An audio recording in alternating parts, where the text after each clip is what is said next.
Tempat prestasi luar biasa TNI di kejuaraan internasional. Bukti mereka makin diakui dunia. Kita mungkin sudah hafal dengan betapa gaharnya kemampuan militer Indonesia. Gak hanya soal peringkat saja, tapi bahkan ada beberapa negara yang sampai berguru kepada angkatan perang kita.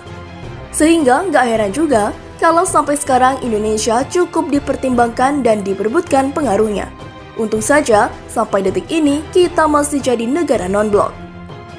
Ada banyak hal yang memang tak bisa jadi bukti kalau militer kita sangatlah kece. Termasuk salah satunya adalah deretan prestasi di ajang-ajang internasional. Jika dihitung, sudah seringkali para pewakilan TNI kita dapat medali dan naik podium. Makin bangga gak sih dengan militer kita? Lalu seperti apa kisah mentereng TNI di ajang kejuaraan internasional? Simak ulasan menariknya berikut ini. Jadi juara Olimpiade, para TNI bikin bangga. Sebuah keberhasilan ditorehkan oleh Tentara Republik Indonesia dalam gelaran Olimpiade Militer Dunia. Tepatnya pada 2015 lalu, bertempatan di Korea Selatan. Beberapa kontingen di Indonesia berhasil membawa pulang medali dari sana. Salah satunya adalah Serda Desi Alfianita berhasil membawa pulang medali perak dalam cabang parachuting. Sedangkan 2 medali perunggu ditorehkan oleh Serda Niputu Virginia dalam cabang judo dan Serda Bernanda Francisca dalam cabang parachuting. Atas keberhasilan mereka, Panglima TNI waktu itu Gatot Nurmantio memberikan hadiah 150 juta bagi mereka yang membawa medali perak dan 75 juta untuk medali perunggu. Indonesia yang jadi Best Fair Play Orienteering dalam Olimpiade 2011.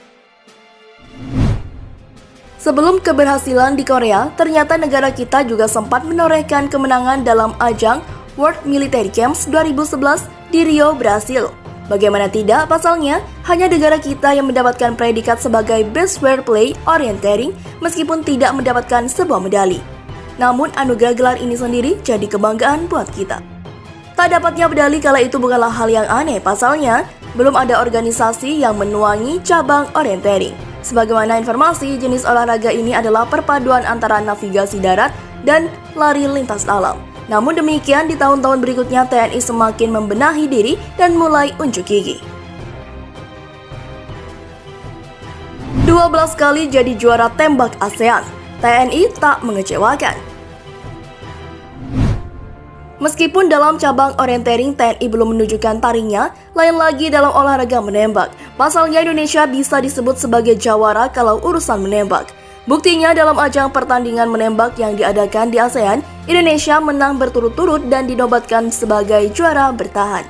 Kurang lebih 12 kali negara kita merajai cabang ini. Alhasil atas aksinya dalam ASEAN Arms Rifle Meet, membuat banyak negara di ASEAN yang minta ajari mengenai cara menembak yang baik seperti mereka. Jadi jawara hampir 10 kali lebih, tentu ini jadi kebanggaan tersendiri buat Indonesia. Gak hanya di ASEAN, kejuaraan di Australia pun ikut diembat.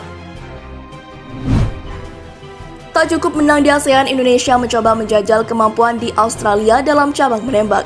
Dan benar apa yang dikira, negara kita mengukir sebuah prestasi baru. Tak hanya pulang dengan medali saja, bahkan Indonesia menjadi juara umum dalam ajang tersebut.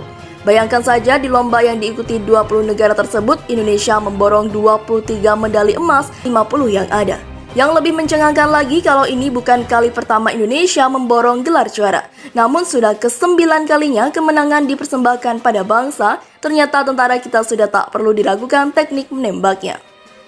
Beberapa prestasi yang ditorehkan ini menjadi bukti betapa hebatnya kemampuan TNI kita. Kemenangan dalam cabang olahraga membuat bangga bangsa dan makin dicintai. Semoga kedepannya Tentara Nasional Indonesia bisa lebih berprestasi lagi. Gak cuma dari sisi manusia, tapi juga alutsista dalam negerinya.